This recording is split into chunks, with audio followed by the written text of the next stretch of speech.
안녕하십니까. 저는 고려 21 행정사사무소의 임현행사입니다. 오늘은 음주운전을 하던 중에 인적피해 교통사고를 야기한 경우에, 특히 과거에 음주운전 전력이 있는 경우에 대해서 언론 보도된 사실관계를 바탕으로 해서 그 쟁점 중심으로 살펴보도록 하겠습니다.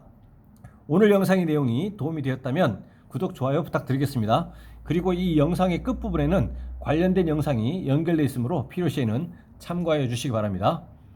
네, 먼저 제목을 보시면 벌금으론 부족했나 죄의식 의문 음주운전 재범 20대 실형이라고 되어 있습니다. 그 내용을 계속 보시겠습니다.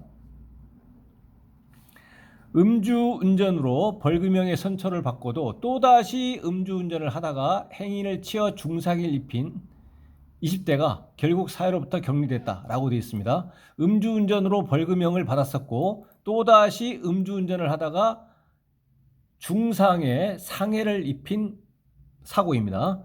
춘천지법 형사 2부는 특정범죄 가중법, 특정범죄 가중처벌 등에 관한 법률입니다. 특정범죄 가중법상의 위험운전치상, 그리고 도로교통법상의 음주운전 혐의로 기소된 A씨에게 원심과 같은 징역 1년 6개월을 선고했다고 26일 밝혔다라고 되어 있습니다. 원심과 같은 징역 1년 6개월.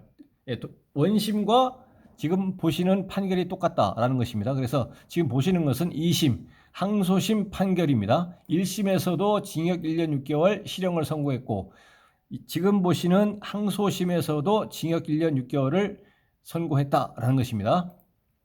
A씨는 지난해 11월 29일 밤 혈중 알코올 농도 0.145% 상태로 태백시 도로 1.5km 구간을 운전하다가 좁은 골목길에서 50대 B씨의 다리를 치어 약 14주간 치료가 필요한 다리 골절상을 입힌 혐의로 재판에 넘겨졌다. 조사 결과 A씨는 불과 1년 5개월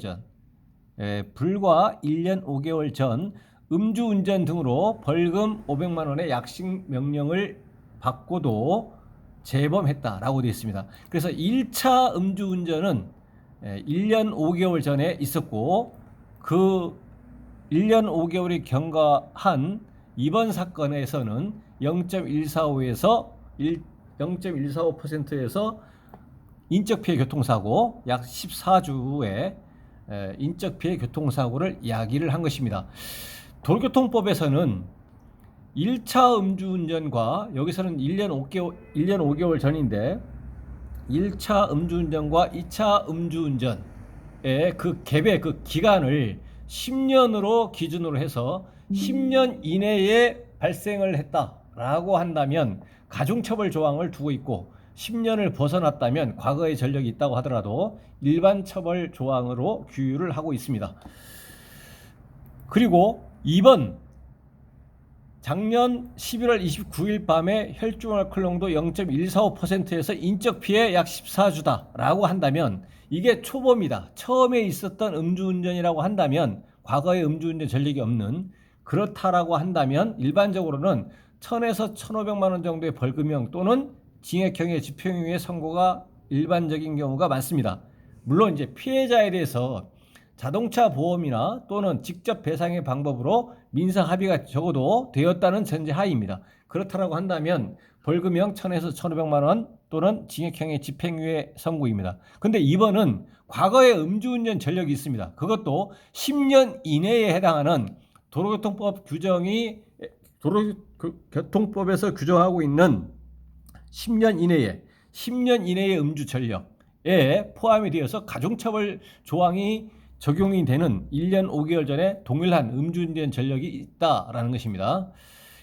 1심을 맡은 춘천지법 영월지원은 피해자를 위해 1천만 원을 공탁한 사정을 고려하더라도 이 공탁을 했다고 하는 것은 합의가 되지 않았기 때문에 법원에 이제 공탁을 한 것입니다. 이 내용만으로는 정확하게 알 수 없지만 아마 추정컨대 민사적인 공탁을 했고 별도로 형사 공탁은 하지 않았고, 물론 민사와 형사를 같이 했을 수도 있습니다. 그래서 합의가 가장 유리하고 가장 중요하고 차선책으로 이제 공탁을 선택한 것으로 보입니다. 공탁을 했다는 그런 상황을 고려하더라도 음주운전 범행으로부터 선처받은 범행으로 선처받은 때로부터 불과 1년 5개월 만에 또다시 이 갭이 간격이 너무 짧다는 얘기입니다. 1년 5개월 만에 또다시 음주운전을 했는데 음주운전이 단순 음주운전일 뿐만 아니라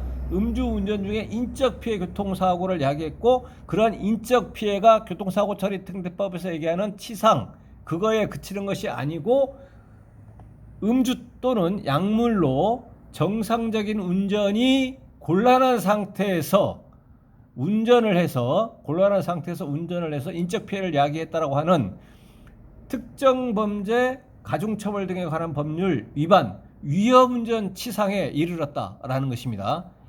이어서 운전 동기나 경위에 관해 참작할 만한 사정을 찾을 수 없는 점, 특별하게 참작할 만한 사정도 없다.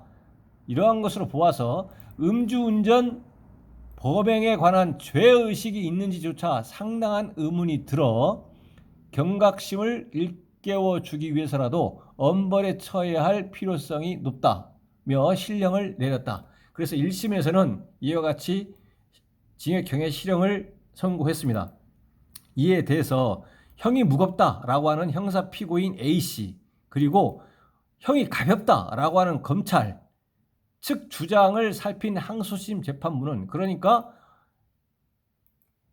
검찰과 형사 피고인 양 당사자 모두가 이제 항소를 한 겁니다. 그랬더니 항소심 재판부는 원심의 양형 판단이 재량의 합리적인 한계를 벗어났다고 평가되지 않는다라고 하면서 양측 항소를 모두 기각한 겁니다. 그래서 양측 항소를 모두 기각했기 때문에 1심 판결과 동일한 징역 1년 6개월을 이제 선고를 하게 된 것입니다. 그래서 오늘 보신 사안은 이번에 음주운전 중에 인적피해 교통사고를 야기해서 특정범죄 가중법상의 음주운전 치상 그리고 도로교통법상의 음주운전인데 여기에서 음주운전 가중처벌 조항 왜냐하면 10년 이내에 다른 동일한 음주운전 전력이 있기 때문에 그리고 피해자에 대해서는 민사합의까지는 하지 못했고 법원에 공탁을 했다라는 것입니다. 그러면 형사처벌은 징역형,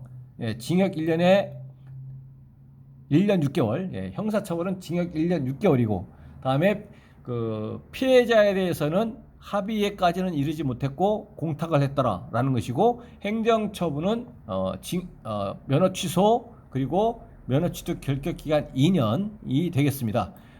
물론 1차 음주운전 1년 5개월 전에 음주운전이 물적 피해 사고만 있었다고 하더라도 단순한 사고가 없는 단순 음주운전이 아니고 물적 피해 사고가 있어서 도로교통법으로 처벌받았다고 하더라도 사고는 사고이기 때문에 이러한 경우에는 1차 음주운전이었을 때 사고가 발생했고 2차 음주운전이었을 때 사고가 발생했기 때문에 만약에 그렇다고 한다면 결격 기간은 이제 3년이 되게 됩니다. 면허 취소가 되면서 면허 취소 결격 기간 이제 3년이 됩니다. 네, 그래서 오늘은 음주운전 이번이 2회인데 이번 2회 때 인적피해 교통사고가 있었고 과거에 음주운전 전력이 최근에 발생했다는 그런 내용에 대해서 언론 보도 된 사실관계를 바탕으로 해서 살펴봤습니다. 네, 오늘 영상의 내용에 질문 있으시면 댓글 남겨주시고 그러면 대댓글이나 별도의 영상으로 답변 드리겠습니다. 네, 오늘 영상의 내용이 도움이 되었다면 구독, 좋아요 부탁드리겠습니다. 네, 감사합니다.